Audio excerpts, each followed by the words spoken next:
ನೋಡಿ, ಅಲ್ಲಿ ಇಷ್ಟಪಟ್ಟ ಹುಡುಗ ಸಿಗಲಿಲ್ಲ, ತಾಯಿ ಕಣ್ಮುಂದೆ ಹೊರಟೋದ್ರು, ತಂದೆ ಹಾರ್ಟ್ ಅಟ್ಯಾಕ್ ಆಯಿತು.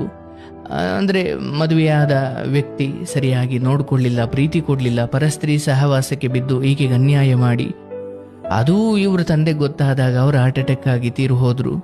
ಈ ಕಡೆ ಗಂಡನ ಪ್ರೀತಿ ಇಲ್ಲ, ಅಣ್ಣನೂ ಯಾಕೋ ಮೊದಲಿನಷ್ಟು ಪ್ರೀತಿಯಿಂದ ಇಲ್ಲ, ಗಂಡ ಇಲ್ಲ, ತಂದೆಯೂ ಕೂಡ ಹಾರ್ಟ್ ಅಟ್ಯಾಕ್ ಆಗಿ ಹೋದ್ರು.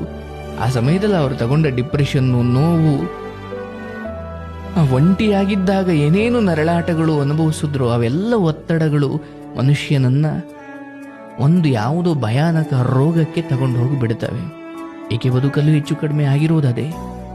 ಹಾಗಾಗಿ ನಾನು ಹೇಳೋದು, ಯಾವುದೋ ತಪ್ಪುಗಳ ಕಾರಣಕ್ಕಾಗಿ ನಿಮ್ಮ ಪ್ರೀತಿ ಪಾತ್ರರು ಏನೋ ಊರೆಲ್ಲ ಅಂತ ಇದೆ, ಥೂ ಅವನಂತವನು ಇವಳಿಂತವಳು ಹಂಗಂದು ನೋವಿಗೊಳಗಾಗಿ ಕತ್ಲೆ ಮನೆಯಲ್ಲಿ ಕೂತು ದುಃಖ ಅನುಭವಿಸ್ತಿರೋರಿಗೆ ಹೊಸ ಬದುಕು ಕೊಡಿ, ಕರ್ಕೊಂಡು ಬನ್ನಿ ಆಚೆ. ಏನು ಅವ್ರ ಉಗ್ರಗಾಮಿಗಳಲ್ಲ, ನಕ್ಸಲರಲ್ಲ, ಇನ್ನೇನೋ ಮಾಡಿಲ್ಲ, ಕರ್ಕೊಂಡು ಬನ್ನಿ.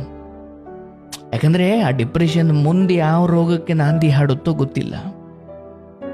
ಅವ್ರು ಒಂಚೂರು ಧೈರ್ಯ ತುಂಬಿ ಹೊರಗಡೆ ಕರ್ಕೊಂಡು ಬಂದು ಸ್ವಲ್ಪ ಜನರ ಮುಖ ನೋಡಬೇಕು.